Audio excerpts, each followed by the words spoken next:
네, 지난 시간에 제가 출애굽기 21장까지 한다고 이렇게 하고 마쳤는데 20장까지 했고 오늘 21장부터 합니다. 출애굽기 19장부터 하는 우리가 공부하는 말씀은 율법에 대해서 배우는 겁니다. 시내산에서 하나님께서 모세에게 또 이스라엘 백성들한테 율법을 주었지요. 그 율법에 19장, 20장은 계명을 받고 21장에서 23장까지는 율례에 보게 됩니다. 그런데 이게 율법이라는 게요. 우리는 지켰느냐 안 지켰느냐. 율법이 1계명부터 4계명까지는 반드시 지켜야 되는 거고 우리 5계명에서 10계명까지는 사람과 사람 사이에서의 어떤 지켜야 될 룰이라 이렇게 얘기합니다. 그런데 갈라디아 3장 23절에 보면은요. 율법은 그리스도에게로 인도하는 몽황선생이라 얘기하고 있어요. 이게 무슨 얘기냐면은 율법을 보면서 내가 죄인이구나. 죄에서 벗어날 수가 없구나. 율법에서 벗어날 수가 없구나. 그럼 벗어날 수 있는 길이 어디 있나? 오직 한 길인데 그 율법으로 말미암아 나타난 죄를 사할 수 있는 것, 용서받는 것. 그건 우리 죄를 위해서 죽으신 그리스도한테 가야 되는 겁니다. 그래서 그리스도에게로 인도하는 몽학 선생이다. 개인 교수다. 이렇게 말하는 겁니다. 그러니까 율법을 들여다볼 때 여러분 이걸 꼭 지켜야 되겠다. 이걸 지켜서 칭찬받아야 되겠다. 이렇게 들어가면요. 함정과 올무에 빠져가지고 벗어나지 못합니다. 평생 죄인으로 살다가 끝나는 거예요. 그래서 율법이 뭐라는 것을 우리가 정확하게 알고 들어가야 됩니다. 우리가 19장 첫머리, 20장 첫머리에서도 봤잖아요. 율법을 주시는 목적. 왜 그래요? 여호와 하나님을 출애굽시키신 여호와 하나님, 언약을 지키신 여호와 하나님을 잊지 않고 기억하고 그를 경외하도록 하기 위해서 주시는 거예요. 그래서 오늘은 21장 율법의 율례 수령입니다. 이 율례라 하면 뭐냐면 10계명을 바탕으로 해서 그 판결 조례가 이제 율례를 할 수 있는 건데요. 히브리어로는 미시파트 이렇게 얘기합니다. 판결하다. 그런 얘기거든요. 그래서 오늘 21장 시간 되는 범위 내에서 21장부터 보도록 하겠습니다. 21장에서 21장 1절에서 11절까지는 상전과 종에 대한 율례입니다. 상전과 종에 대한 율례예요. 상전과 종이 어떻게 해야 되는가 그 율례가 나오는데 1절 일단 읽어드리겠습니다. 상전과 종에 대해서 나오는데 노예제도가 이 당시에 있었던 거죠. 노예제도가 있습니다. 그래서 여기 보면은 네가 백성 앞에 세울 율례는 이러하니라. 네가 히브리 종을 사면 그가 6년 동안 섬길 것이요 제7년에는 값없이 나가 자유할 것이며 그가 단신으로 왔으면 단신으로 나갈 것이요 장가 들었으면 그 아내도 그와 함께 가려니와 상전이 그에게 아내를 주므로 그 아내가 남녀가 낳았으면 그 아내와 그 자식들은 상전에게 속할 것이요 그는 단신으로 나갈 것이로되 종이 진정으로 말하기를 내가 상전과 내 처자를 사랑하니 나가서 자유하지 않겠노라 하면 상전이 그를 데리고 재판장에게 갈 것이요 또 그를 문이나 문설주 앞으로 데리고 가서 그것에다가 송곳으로 그 귀를 뚫을 것이라. 그가 영영이 그 상전을 섬기리라. 놀라운 거죠. 기가 막힌 거죠. 이것을 읽으면서 무엇이 생각이 납니까? 우리 주님 생각이 나는 거죠. 주님 생각이 납니다.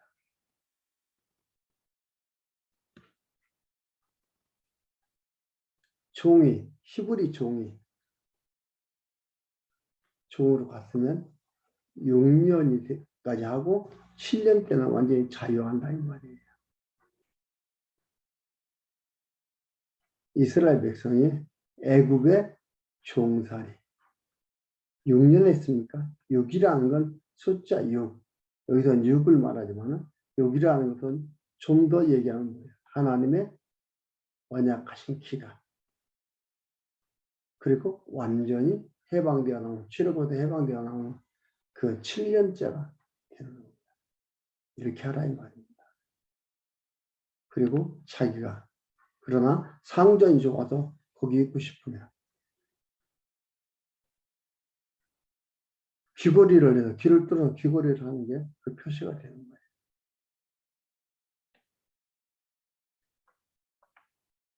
7절에서 11절은 여종과 상전에 대하여 여러 율례를 명하십니다. 이걸 보면서 어떤 사람들은 남존여비 사상이라고 하는데 그게 아니에요. 이걸 뭐냐면은 도덕적 관념으로 보면은 그렇게 볼 수 있어요. 그렇게 말할 수 있어요. 도덕적 관념이 아니고 종교적 관념이에요. 종교적 관념에서 지금 말씀을 봐야 되는 겁니다. 7절에 사람이 그 딸을 여종으로 팔았으면 가정부로 파는 거예요. 그는 남종같이 나오지 못할지며 만일 상전이 그를 기뻐하지 아니하여 상관치 아니하면 그를 속신케 할 것이나 그 여자를 속임이 되었으니 타국인에게 팔지 못할 것이요 만일 그를 자기 아들에게 주기로 하였으면 그를 딸같이 대접할 것이요 만일 상전이 달리 장가들지라도 그의 의복과 음식과 동침하는 것은 끊지 못할 것이요 이 세 가지를 시행하지 아니하면 그는 속전을 내지 않고 거저 나가게 할 것이니라. 인신매매나 첩의제도의 정당화가 아니고 도덕적 훈계가 아닙니다. 즉 종교적 훈계인데요. 신령한 남편 되시던 예수 그리스도께서 죄와 사망의 법에 종된 나를 아내로 삼아 주셔서 영원히 살게 하심에 대한 예표예요. 이 모든 이것들이 이제 그 율례, 계명, 십계명을 갖다가 기초로 해서 풀어서 얘기하는 것들이 이게 다 뭐냐면 예수 그리스도와 나와의 관계 속에서 이루어져가는 그러한 문제들입니다. 그리고 이게 그리스도께서 해결해 주셨고 그리스도가 영원한 나의 남편이 되고 나와 하나가 되었다라는 것을 여기서 말해주는 그러한 부분들입니다. 죄와 사망에 종되어서 학대받고 살아가는 나를 아내로 삼아 주셔서 영원히 살게 하는 예표이며 실제로 이루어 주셨기에 이 규례가 모형적인 거죠. 그러니까 율례가 모형적인 거죠. 이 실제가 아니고 모형과 그림자인 거예요. 그리고 이게 실제로 예수님께서 이루어 주셨습니다. 그래가지고 어떻게 해요? 여호와 하나님을 기억하며 섬기며 살게 하는 겁니다. 이게 바로 율법의 정신이에요. 율법을 주신 그 정신이 뭐냐면 여호와 하나님을 영원히 기억하고 섬기며 살게 하는 거야. 그 율법을 주신 거예요. 그렇게 하려면 그리스도에게로 가야 되는 거죠.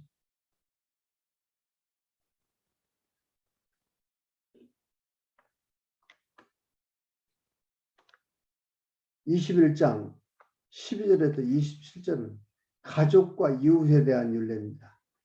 가족과 이웃에 대한 율례인데 12절 한번 읽어드리겠습니다. 사람을 쳐 죽인 자는 반드시 죽일 것이나 만일 사람이 계획함이 아니라 나 하나님이 사람을 그 손에 붙임이면 내가 위하여 한 곳을 정하려니 그 사람이 그리로 도망할 것이며 사람이 그 이웃을 침짓 못하라 했으면 너는 그를 내 단에서라도 잡아내려 죽일지니라. 참 이웃에 대한 관계예요. 계획적으로 살인했으면 그는 하나님 전에 있다 할지라도 잡아내려 죽여라 이 말이죠. 그러나 그렇지 않을 때는 그래 하지 말라고 얘기를 하는 것들입니다. 16절 사람을 후린 자가 그 사람을 팔았든지 자기 수하에 두었든지 그를 반드시 죽일지니라. 그 아비나 어미를 저주하는 자는 반드시 죽일지니라. 사람이 서로 싸우다가 하나가 돌이나 주먹으로 그 적수를 쳤으나 그가 죽지 않고 자리에 누웠다가 지팡이를 짚고 기동하면 그를 친 자가 형벌은 면하되 그간 상해를 배상하고 그로 다 치료되게 할지니라.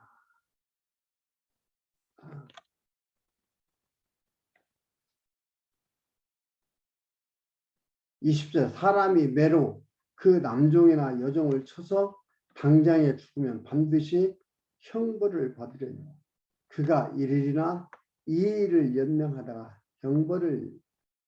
연명하면 형벌을 면하리니 그는 상전의 금전이니라.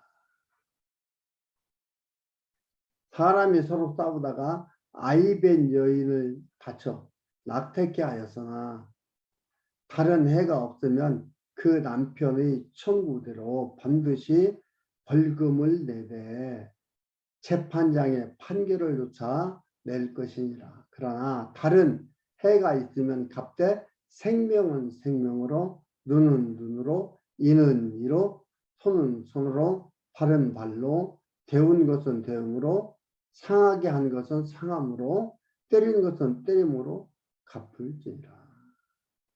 사람이 그 남종의 한 눈이나 여종의 한 눈을 쳐서 상하게 하면 그 눈 대신에 그를 놓을 것이며 그 남종의 한이나 여종의 한 이를 쳐서 빠뜨리면 이 대신에 그를 놓을지니라. 잔인하지요? 이러한 것들이. 그러니까 보면은 율법에서 시키는 대로 하다 보면은 우리는 삶 속에서 우리가 이런 실수 안 하고 살 수가 없는 건데 피비린내 나는 삶을 사는 거예요. 서로 원수가 되고 서로 죽이게 되고 하는 그런 삶을 사는 거죠. 이 모든 것을 다 없이 하는데 그리스도께서 다 이루어 주셨다는 말이에요. 그러니까 우리가 실수하고 우리가 죄에서 벗어날 수 없는 그 상황 속에 놓여 있는 것을 보면서 우리는 그리스도를 안 찾을 수가 없어요. 의인은 없나니 하나도 없다고 그러잖아요. 갈라디아서 그러잖아요. 로마서도 뭐냐면 다 죄인이다. 다 죄인이다. 벗어날 수가 없는 거예요. 근데 마치 어떻게 자기가 노력해서 벗어날 것처럼 얘기하는 것은요. 그러니까 우리가 성경을 잘 알아야 된다니까요. 잘 배우고 잘 알아야 올바른 걸 알고 갈 수가 있는 거지. 그렇지 않으면은 뭐가 옳은지 그런지 모르고 막 하는 거예요. 그리고 21장 28절에서 22장 19절까지는 가축의 소유에 대한 윤례입니다. 그 28절에서 32절까지 소에 대한 윤례인데 소에 대한 윤례를 뭐라고 했습니까? 바울이 뭐라 했어요? 소를 염려함이겠느냐? 소의 윤례가 소를 염려함이 아니다 이 말이에요. 그래서 많은 법학도들이 많이 연구하는 부분들이 이 부분들이라고 합니다. 과연 이 뜻이 뭐냐? 이런 의미가 뭐냐? 근데 이 정신을 올바르게 알아야 제대로 세워가는 건데 이는 뭐예요? 종교적 차원의 것이거든요. 그래서 예수 그리스도께서 다 통량하신 거에 대한 것을 얘기하고 있거든요. 그래서 살릴 것에 대한 모형이요. 은혜를 은혜로 알게 하는 하나님의 수단이에요. 살릴 것에 대한 모형이고 그리스도께서 다 이걸 이루신 거고 그게 이건 모형적으로 온 거고 그래서 은혜를 은혜로 알게 하는 하나님의 수단인 겁니다. 28절 보겠습니다. 28절에 소가 남자나 여자를 받아서 죽이면 그 소는 반드시 돌에 맞아 죽일 것이요. 죽을 것이요. 고기는 먹지 말 것이며 임자는 형벌을 면하려니와 소는 본래 받는 버릇이 있고 그 임자는 그로 인하여 경고를 받았으되 단속하지 아니하므로 남녀간에 받아 죽이면 그 소는 돌로 쳐 죽일 것이고 임자도 죽일 것이며 만일 그에게 속죄금을 명하면 무릇 그 명하는 것을 생명의 속으로 낼 것이요.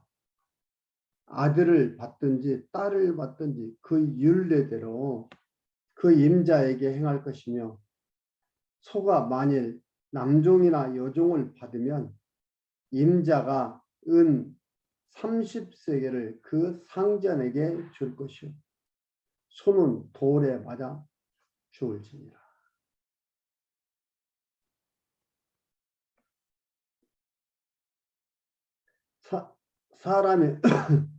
사람이 구덩이를 열어 두거나 구덩이를 파고 덮지 아니하므로 소나 나귀가 거기 빠지면 그 구덩이 주인이 잘 조처하여 짐승의 임자에게 돈을 줄 것이요 죽은 것은 그의 차지가 될 것이니라.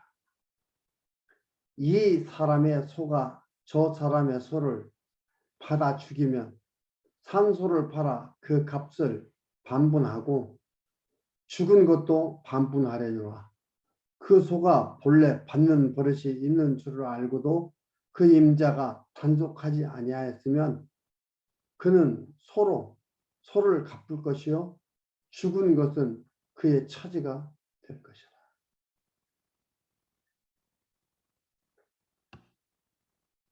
예수님께서 오셔서 다 이루시고 갚으셨다. 우리 그걸 뭐라고 합니까? 속죄, 구속 이렇게 얘기합니다. 속죄가 들어가지. 다 했다. 예수 그리스도가 아니면 살아날 길이 없는 거예요. 벗어날 길이 없어요. 그냥 하나님의 은혜됨을 깊이 깨닫게 되는 거죠. 율례로 말미암아 은혜를 깊이 깨닫게 되는 하나의 율법은 하나의 하나님의 은혜로 알게 되는 수단이 되는 겁니다. 그리고 22장 1절에서 4절까지 가축을 도둑질했을 때의 율례를 명합니다. 모두를 다 배상해야 돼요. 도둑질했을 때 배상해야 되는데 다 갚아야 한다 이 말입니다. 그대로 또 여기서 그대로 하면 하나도 남는 게 없어요. 예수 그리스도의 속량의 은혜가 아니면 소망이 없죠. 그대로 다 갚아야 돼요.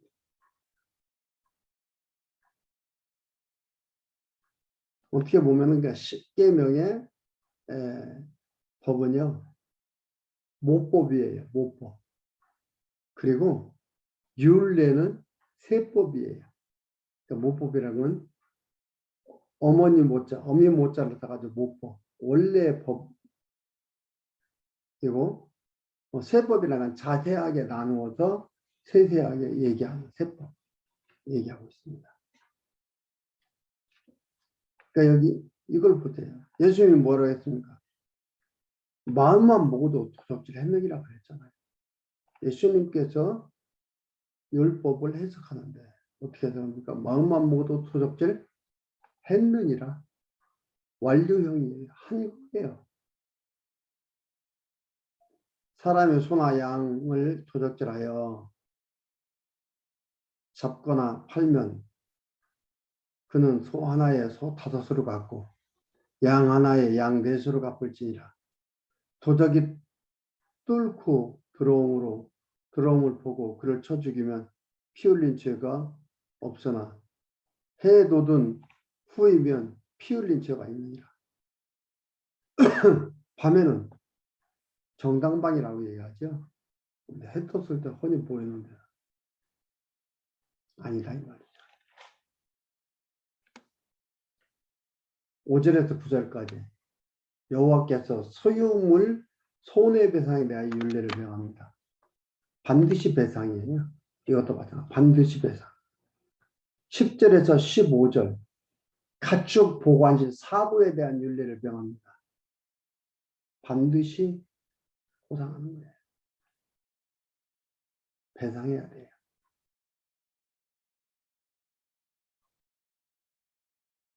예수 그리스도가 아니라면 상상하기가 싫죠. 그러니까 반드시 배상하는 건 뭐냐면 예수 그리스도께서 우리의 죄를 위해서 우리 죄값을 반드시 배상하셨습니다. 그 배상할 거에 대한 모형이에요. 반드시 배상합니다. 그냥 용서하는 게 아무것도 없어요. 반드시 배상을 합니다. 반드시 조건이 다 붙습니다. 이것은 그리스도께서 그 조건에 다 배상할 것, 다 갚을 거에 대한 모형이다 이 말이죠. 그러니까 하나님 앞에서 그리스도 앞에서의 생각하고 이해함이 얼마나 중요합니까? 너무너무 중요합니다. 그네가 너무나 크고 그러니까 예수 그리스도 안 믿을 수도 없고 그리스도가 아니면 살아날 길이 없다는 것을 우리가 알게 되는 거죠. 10절 읽어드리겠습니다. 사람이 낙이나 소나 양이나 다른 짐승을 이웃에게 맡겨 지키게 하였다가 죽거나 상하거나 물려가도 본 사람이 없으면 두 사람 사이에 맡은 자가 이웃의 것에 손을 대지 아니하였다고 여호와로 맹세할 것이요 그 임자는 그대로 믿을 것이며 그 사람은 배상하지 아니하려니와 만일 자기에게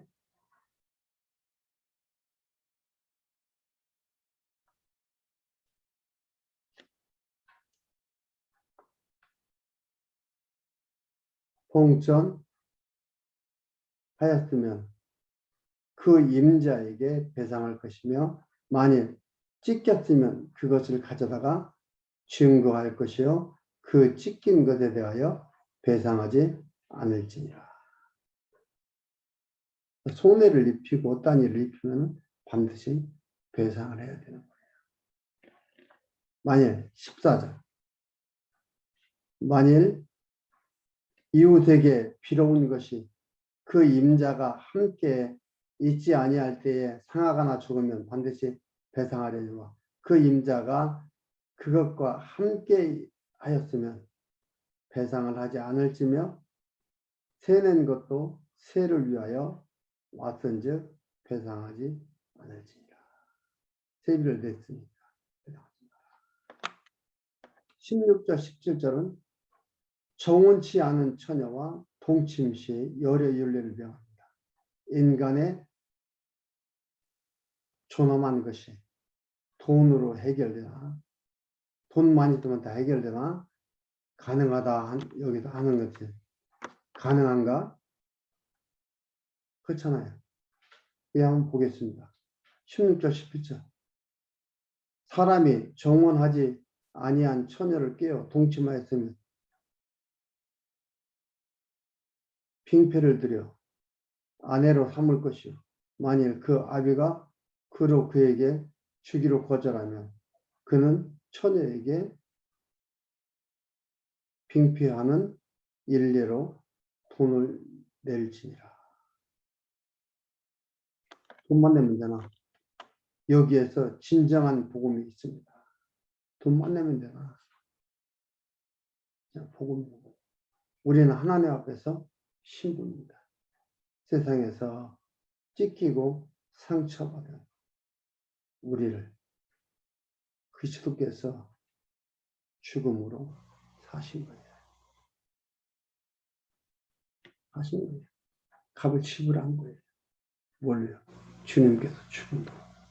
아, 돈만 있으면 되구나 이걸 얘기하는 게 아니에요. 주님께서 죽음으로 우리를 샀구나. 여기는 그것을 돈으로 하지. 그래서 뭐예요? 그리스도에게로 안내하는 모황선생이라고 얘기하잖아요. 인도하는 모황선생이다. 18절, 19절은 무당은 죽이고 짐승과 행음은 말해야 할 것.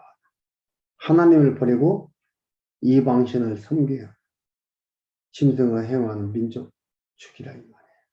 하나님만 섬기야 하는 겁니다. 18절 너는 무당을 살려두지 말지니라.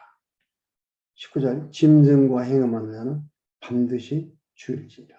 하나님만을 섬기게 하는 하나님의 질서를 이루어가는 그것을 말하며 그리스도를 알게 되고 하나님을 알게 되면 그만 섬기고 그를 경외하며 살게 되는 겁니다. 그리고 22장 20절에서 23장 9절까지는 약한 백성에 대한 율례가 있는데 이것은 다음 시간에 보도록 하겠습니다. 오늘은 여기까지 보도록 합니다.